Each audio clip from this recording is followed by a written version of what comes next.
stretli, ale týždeň sme u nich využívajú. V tom Petrohrade bolo vidno, že to je asi druhé najväčšie mesto Ruska a tak sa o to aj vláda Ruska stará.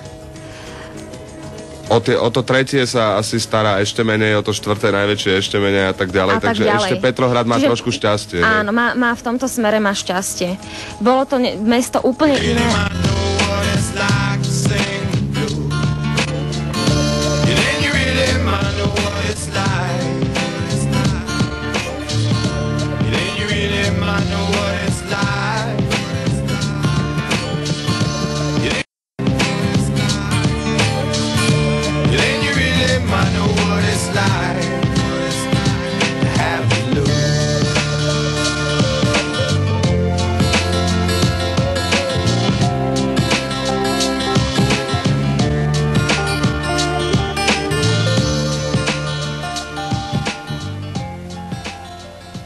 Behom, bežkom, behotom, skokom, skočkom, zektajmom.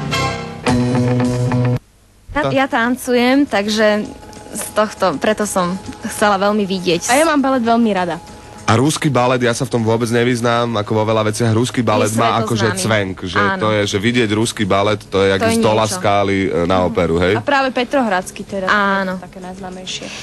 Ten Petrohradský, Marínsky a v Moskve Bolšoj teáter sú najznámejšie v podstate.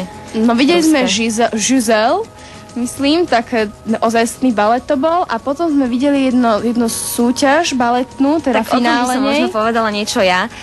Je jedna veľmi známa ruská baletná legenda Maja Pliseckaja, ktorá vlastne vychádzajúc zo svojej slávy si sama založila medzinárodný baletný festival, ktorý spočíva v súťaži baletnej, kde sa prihlasujú mladé talenty z celého sveta, skutočne z celého sveta a my sme sa zúčastnili finálového večera odovzdávania cien, kde bola aj prezentácia